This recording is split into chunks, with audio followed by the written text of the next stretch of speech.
Welcome back to the Marlins here on OOTP 26. As you can see, we are here ready to embark on the offseason here after our disappointing finish in the playoffs in the postseason to the St. Louis Cardinals, dropping in 6 games to them. They go on to beat the Twins in 6 in the World Series.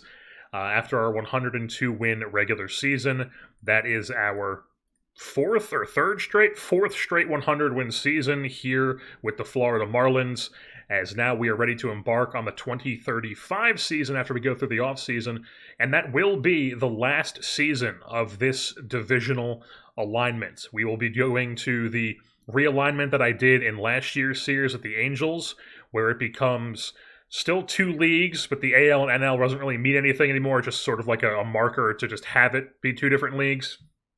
And you'll have 4 divisions total of 8 teams. So you'll have each league will have 2 divisions. They'll all be regional. So you'll have a Metro division, you'll have a Southern division, you'll have a Great Lakes division, and you will have a West division.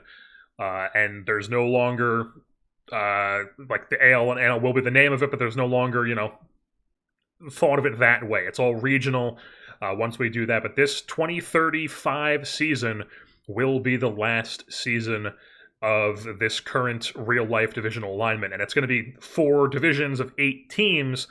And how that shakes out is that we do need to add 2 expansion teams. Those leagues getting the expansion, or those divisions getting the expansion teams, will be the Southern Division and the Metro Northeast Division, whatever you want to call it. I already have the team name and nickname picked out, like the city and the name picked out for the Southern Division team that will be in division with us because we are the Marlins going to the Southern Division. But I have not quite picked out the team that will be in the Metro Division. I have some ideas. I will have it figured out by the time that we do that for the next off season.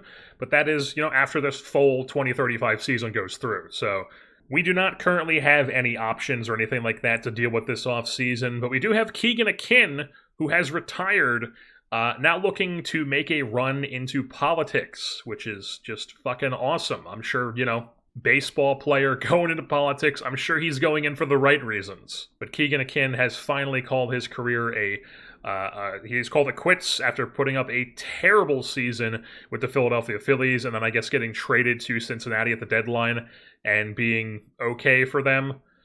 Or he was pretty good, honestly, but now calling it career at age 39. He had that 4-year period with us where he was just a legend for us, back-to-back 100-inning seasons. The last season with us was definitely not great, but he had 3 really, really good seasons in our bullpen from 2028, 2029, and 2030. And then our budget has been set at $240 million overall. So we take a look. That's the 18th budget in Major League Baseball. That is a bit lower than it was last season. So we had 244 for last year. Now it's 240 for this season. But it's not like we're strapped for cash. We should be, or I guess we kind of are strapped for cash. So, we are, we know how to deal with this. We know how to deal with this. We'll be fine. This Hayashi deal is definitely not the most ideal thing that's ever happened. This is on OSA for some reason. He's got the 55 range. We'll probably give him another season, but if he can't put it together next year, if he's not like a really, really good bat to make up for his poor defense, then I might be trying to salary dump him because we just, we can't afford to be paying a guy like this if he's not going to be like an elite leadoff hitter for us, which is what we signed him to be.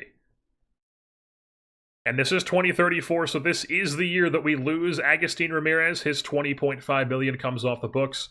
Hurston Waldrop's $18.5 million comes off the books. We did re-sign Brooks Lee for 2 more guaranteed seasons and then 2 team options after that, so he is not leaving us. But Waldrop and Agustin Ramirez will now be added to the former Fish shortlist.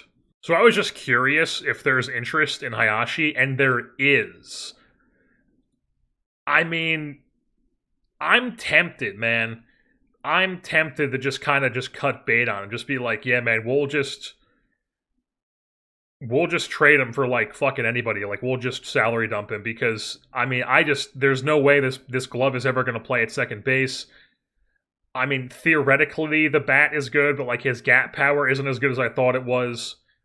It's really all BABIP and I, and it didn't play out anything as much as we hoped it would this year. And then combined with the defense, I think we just want to get out from underneath this contract. So I think we're gonna try to dump him to somebody. I don't know why the Rays would want him, but we're gonna see what we can do. We're gonna find something for him. I think this is what we're gonna do. We're gonna trade Hayashi to the Brewers for this Jeremy Green guy. He is a second, third shortstop, really good infielder, good base running, has some potentially really good gap power. He's 23. He's got multiple options.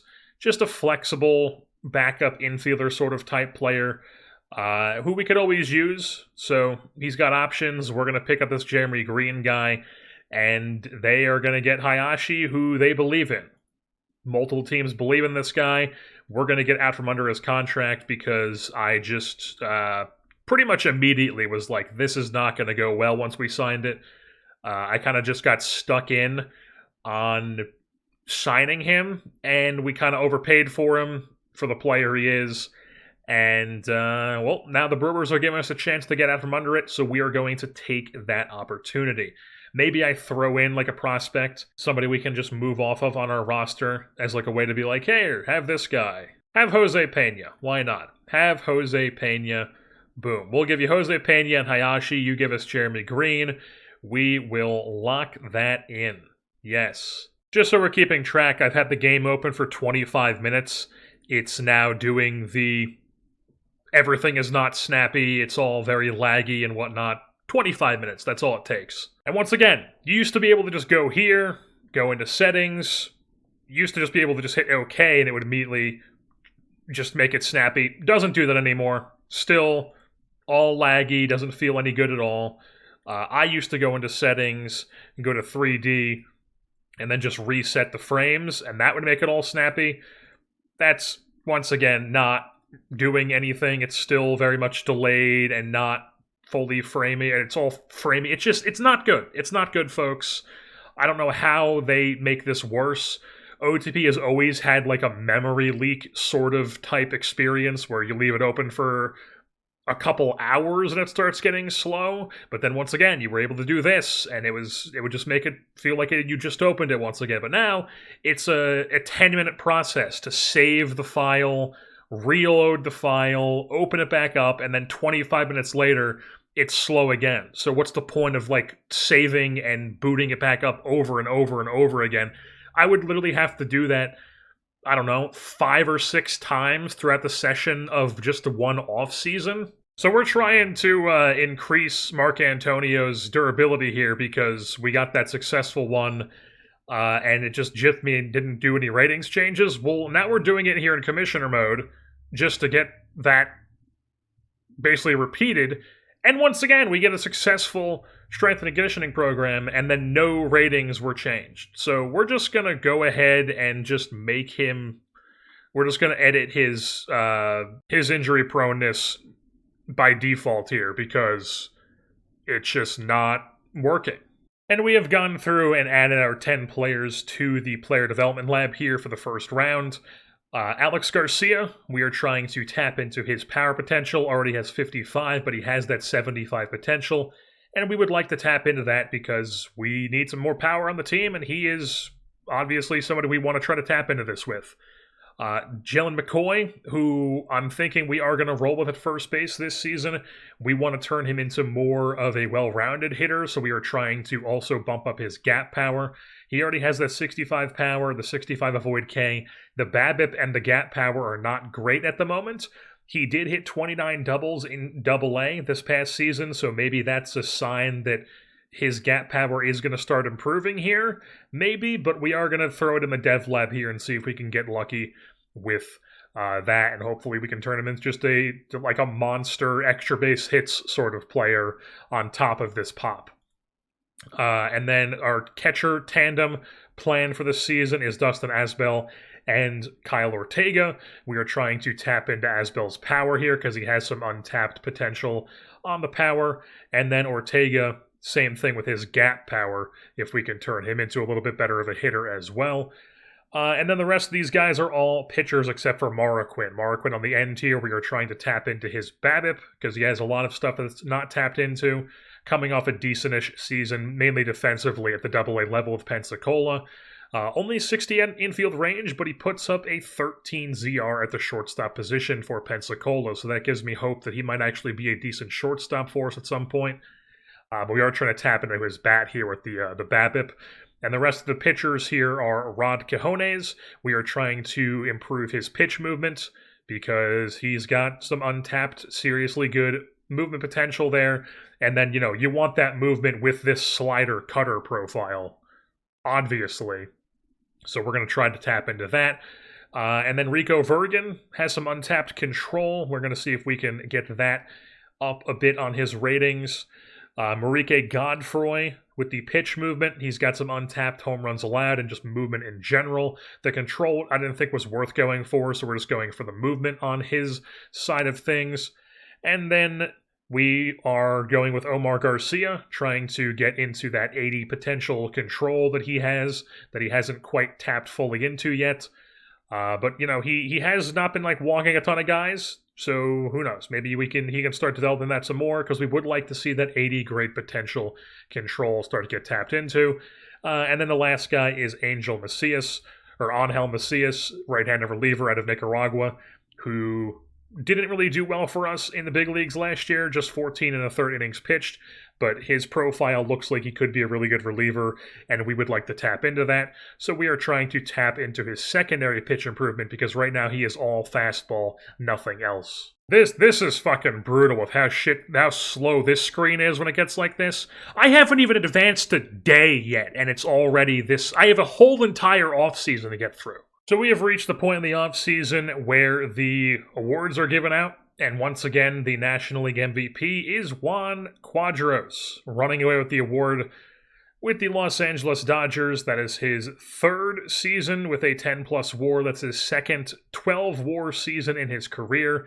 He has not had a WRC plus below 200 in his since his first season in the big leagues. So he's been up in the big leagues for 5 seasons. 4 of them have had OPS or WRC pluses above 200. And he's already a 4-time MVP at the age of 25. Jesus Christ.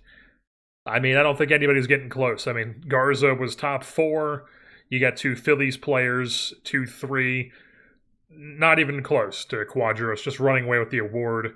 And then in the American League, you've got Pedro Diaz pretty much running away with it with the Chicago White Sox, 23-year-old third baseman who looks like he's going to be an absolute menace in that league for years to come.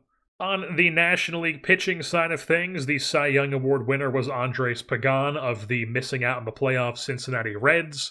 Then you have DJ Vera of the St. Louis Cardinals, and then behind him is Pedro Patino of the Florida Marlins. Not quite as good of a year that he had in 2033, where he won the Cy Young, but still an elite season. Finishes top 3 in Cy Young voting. In the American League, it is David Hassanauer of the Kansas City Royals. Pretty close race here between him and Ramon Arvalo of the Texas Rangers. Hassanauer is a lefty. He was a 14th round pick in 2027. Big time control, soft tossing lefty guy.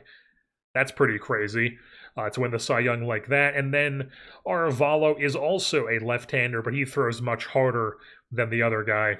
So those are the 2 best starters in the American League this season. The NL Manager of the Year was Brandon Hyde of our Florida Marlins for our 4th straight 100-win season. That is now his 4th Manager of the Year award. The previous 3 were with the Baltimore Orioles. And now, in his first season with Florida, he wins it yet again. DJ Vera was also the Rookie of the Year. So he was second in Cy Young voting, and he also gets the Rookie of the Year as a 25-year-old who made his Major League debut. And 32 starts in his first season after tearing up AAA for 2 years in a row. and was one of the best pitchers in the National League this season. We did have ourselves the reliever of the year as Luke Garreau.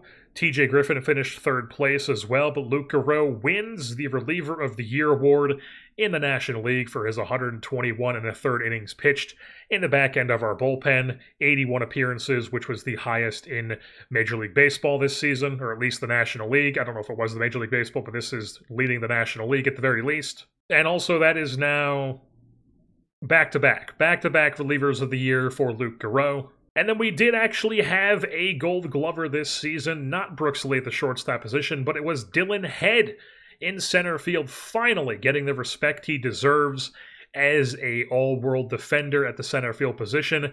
His first Gold Glove comes at the age of 30 in 2034.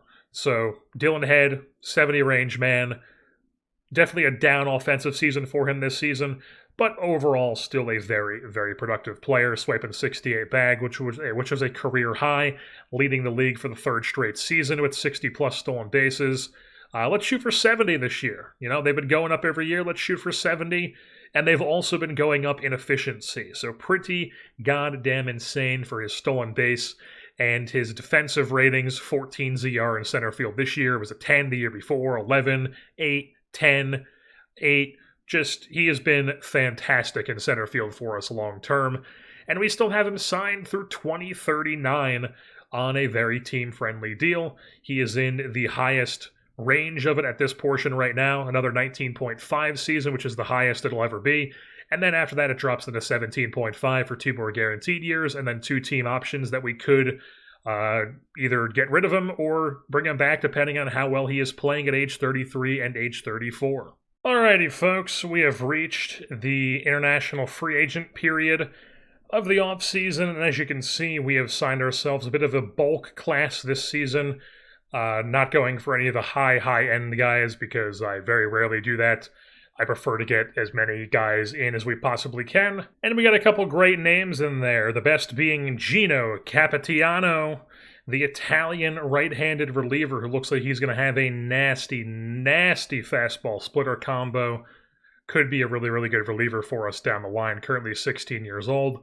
Got him for $650,000. Then we also got Jesus Jimenez, a shortstop. Not really a shortstop, probably at second baseman, third baseman, maybe even first baseman with this type of arm and DP, but seriously good power and gap power.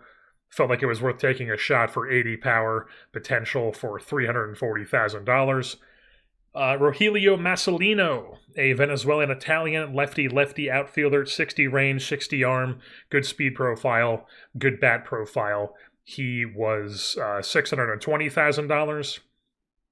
Michael Mercado, big-time power, decent BABIP to go along with it. Dominican infielder, definitely more of like a first base, second base type guy. Maybe third base with 55 arm, but not a shortstop, that's for sure. We got him for $650,000. Then there was Jonas Klick, right-hander out of Czechia. Super high stuff, fastball changeup combo here. No clue where it's going, but I felt like it was a shot worth taking on this stuff fastball changeup combo that he has at $350,000. Also, he's from Czechia, and that's just cool. Gilberto Ruiz, a closer, a reliever, right-hander out of Dominican Republic. He's already durable, slider-cutter combo, all sorts of movement as a side armor. Felt like he was worth taking a risk on. Why not for $240,000? Then we also got a couple catchers. Bobby Garza, 65 framing. That's really all that matters to me with this catcher. 65 framing. We got him for $360,000. Then there was Jesus Morales, who is not as good of a catcher, but 55 framing, and the 75 eye stood out. Lefty bat, $510,000 for him. The other catcher we got was Danny Delgado, who is very interesting simply because he doesn't have the greatest bat, but he's already durable. He's got 60 framing and 65 blocking, and he's got 60 outfield range. So a bit of an athlete out of Panama. Figured I'd take a shot on him for $950,000. And then Oscar Trevino was our last guy here. Just doesn't really have a positional home, but he has 70 power potential with 50 BABIP and 50 gap power, so I figured why not take a shot on him for $298,000. Oh, shit. FM26 reveal trailer. It's real, baby! Alrighty, folks, we are here late March 2035. We are ready for the 2035 campaign, but before we do that, obviously it is time to go over everything that happened in the offseason. And it really wasn't that active of a offseason, so there's not too many changes to go over, just kind of bringing back most of our players. And then the big thing was that we dumped Hayashi to the Milwaukee Brewers. He is now their second baseman. We got out from under his contract, and now he's playing second base. Now, we do have a bit of a gap on our infield this season with Iva Arquette playing third base, which we will get into in a little bit here. But Hayashi playing for Milwaukee now. We ended up getting, we gave them Jose Pena. We got Jeremy Green back, who is in AAA to start the season for us. And he should be up in the big leagues at some point. I'm sure he will be getting some time in the big leagues eventually. We ended up waiving and DFAing some guys to make room in the 40-man roster. One of them was Chris Ramirez. He just didn't really have a team have a spot on the team anymore, so we waived and DFA'd him. The Cubs claimed him, as you can see. Also, Jim Tucker, who's one of these like super high power, but does nothing really anything else, has way too much swing and miss to really do anything. The Blue Jays claimed him. He's with the New Hampshire Fisher Cats in Double-A as a 26-year-old. And then Bobby Ramos, the lefty from last year's playoff run, was also claimed by the Chicago Cubs. Sure, whatever. He was never actually going to be on our team. They could have him. And then we also traded Nick Johnson. He was that big bopper we traded for in... what season was that? There we go. In exchange for Mauricio Soto, we got Nick Johnson, who was never any good for us. They got Mauricio Soto, who is barely pitched in the big leagues for them and hasn't really developed either. So it's been kind of a lose-lose for both teams.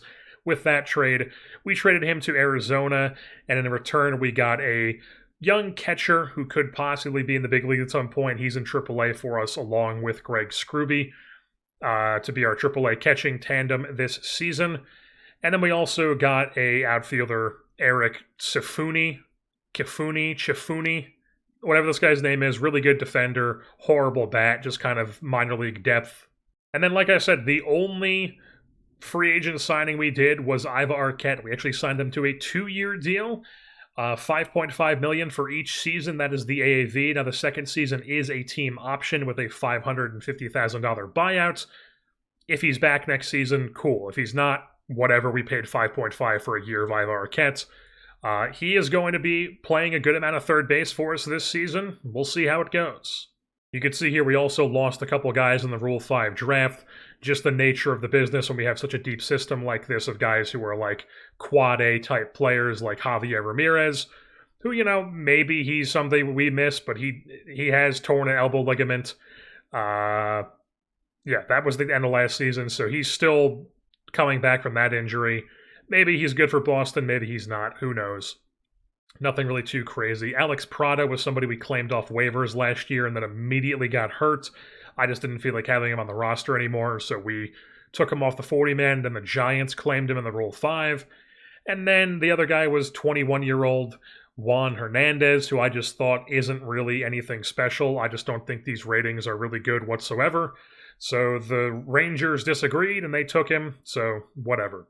And before we actually get into what the roster is going to be looking like, I should mention that Alex Moyeda did get hurt in spring training, so he is out for 3 more weeks with a herniated disc in his back, and he is now wrecked. So Alex Moyeda, his career looking like it's pretty much over at this point. He's just never really going to be somebody we look to be actually good for us, because he's never going to be able to stay healthy at this point. And then we've had some interesting developments to our pitching staff this year, some of them not so good. When it comes to the rotation heading into 2035, Pedro Patino obviously is number one. He is our ace. He is our guy. We know all about him. He's the dude. Ramon Hernandez, coming off his injury from last season, actually had quite a hit to his training or to his scouting this offseason. You can see here his stuff dropped, his velo dropped, his rating dropped. All of a sudden looking like not as good of a pitcher as you would think he is. And he's coming off 2 seasons where he really kind of fell off from his first 2 years. Still serviceable in 2033. Last year was not good at all.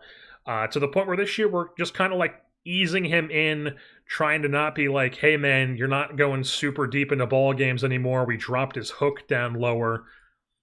And we're actually using him as a follower. So we're going to try him as a follower. Maybe we move him back as just a full-time starter at some point.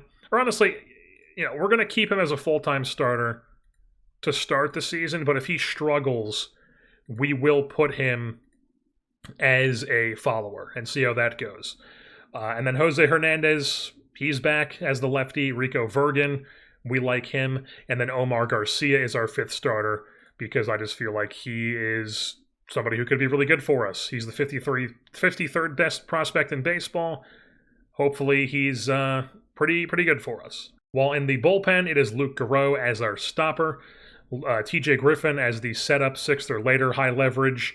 And then the rest of the guys is Rod Cajones, the super nasty 100+ mile an hour slider cutter combo guy that he has.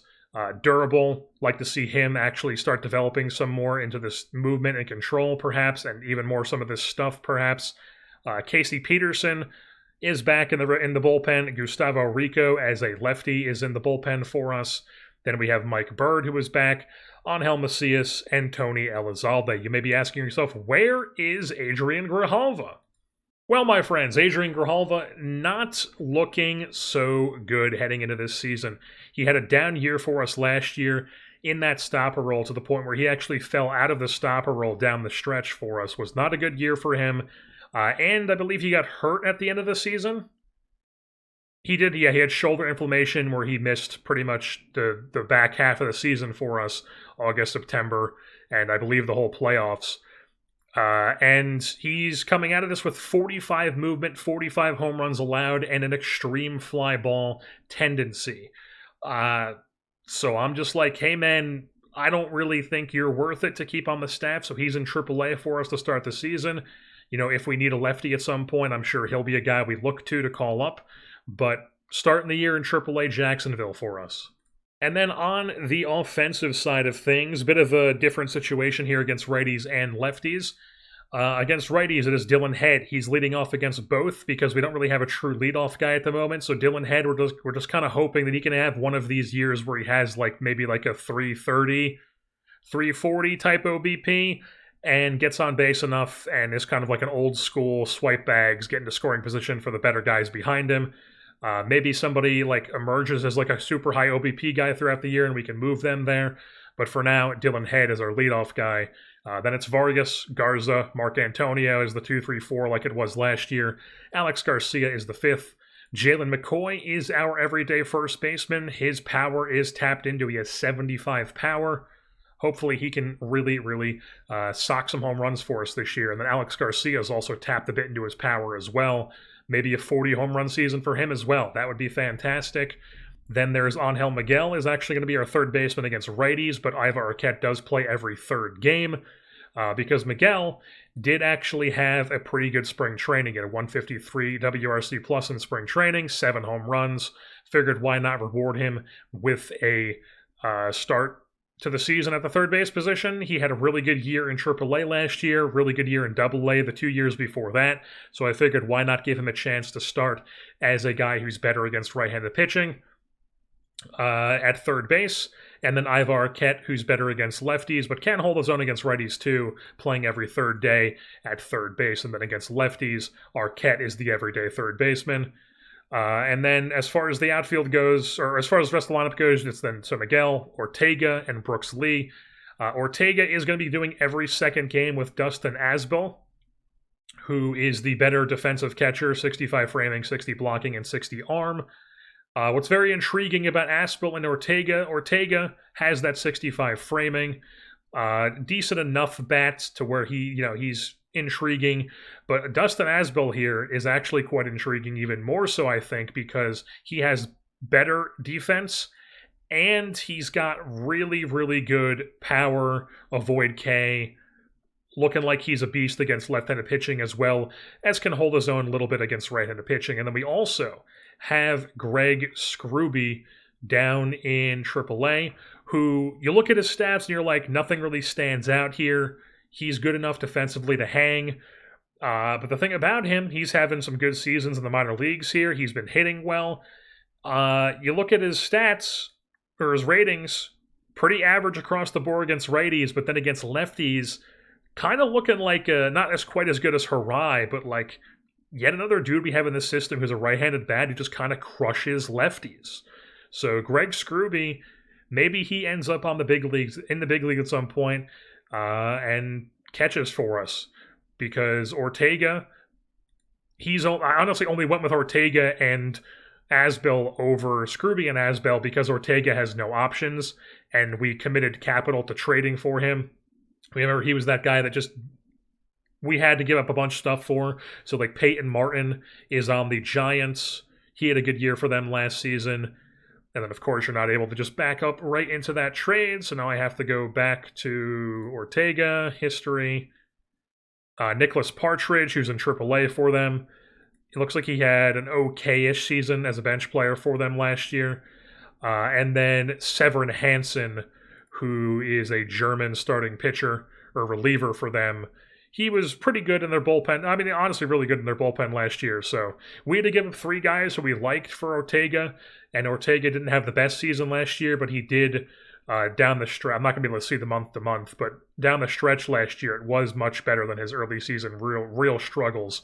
So Ortega and Asbel is our catcher rotation, doing every second game. But at some point in the season, we might have Asbel and Scrooby. Who knows? But for now, that's the catcher rotation. That's the lineup against righties. That's the lineup against lefties. And then as far as the programs went, nothing too exciting in here. The first rounds, we had one successful thing in Jalen McCoy. He improved his gap by less than 5. Rico Vergan improved his control by less than 5. And then also Alec Marquand improved his BABIP by 5, but if you look at his profile, it's still 45, so I don't know why it says 50. I've even gotten multiple scouting report updates on him. Once again, makes no sense with the Dev Lab this season. And then for the second round, for the defensive ones, Harai improved his defense a little bit on the infield, so he's slightly better of a first baseman now. Most of it was less than 5, though. And then Marquand did improve his defense a bit as well, looking like a pretty solid defensive player at the moment. Garcia did not improve, neither did Mikov. And then Jalen McCoy did improve his first base defense, so he's a bit better of a first baseman now. 50 overall with a 55 potential at first base. And then Rick Morrison is a AAA depth outfielder for us, did have 55 in these. He now has them into the 60s, looking like a decent left-handed bat who has really good gap power, decent eye, BABIP, really, really good speed profile, really good personality, can play all over the outfield. He's a spark plug. That's what he is. He's a spark plug. He comes in there, he swipes bags, he hits doubles. He is like your favorite player's favorite player. He's durable. Love him. Maybe he ends up with a big league team for us this season if there's an injury or something. But for now, he's in AAA. And then Iva Arquette did improve his defense as well a little bit, mostly by less than 5. Or he had 5 for his range and his error, but then has less than 5 for the other 2. So, bit better of a third baseman heading into this season with some versatility at second and shortstop. And then as far as the preseason predictions go, the Baltimore Orioles are predicted to win the American League East Division in the final season of this alignment with 99 wins, the Red Sox and Yankees behind them. The Twins are projected to win the Central, with the White Sox also projected to win 90 games, and the Royals with 87 behind them. The Las Vegas Athletics are projected to win the AL West, with a bunch of stinky poo-poo teams behind them. While on the National League side of things, the Philadelphia Phillies are projected to win the division over us, but they always expect us to finish worse than we end up doing. Can we get a 5th straight season of 100 wins here in Florida? That is the question. Then the National League Central, the defending champion St. Louis Cardinals projected to win 100 games and winning the Central Division with the Pirates and Reds behind them. And then in the West, it's the Dodgers projected to win that division with the Padres and Diamondbacks behind them.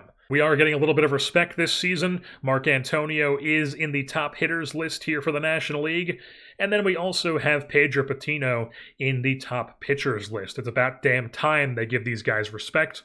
And if you remember, Cincinnati missed the playoffs last year because they had just an all-time bad offense with the all-time great pitching staff. They do have this 24-year-old former 12th overall pick. I think he got hurt for them last season, but he's been on their team the last 3 years, last 4 years. So even with this guy, they've been struggling to be a good offense. It's basically just this guy and nobody else who hits for them.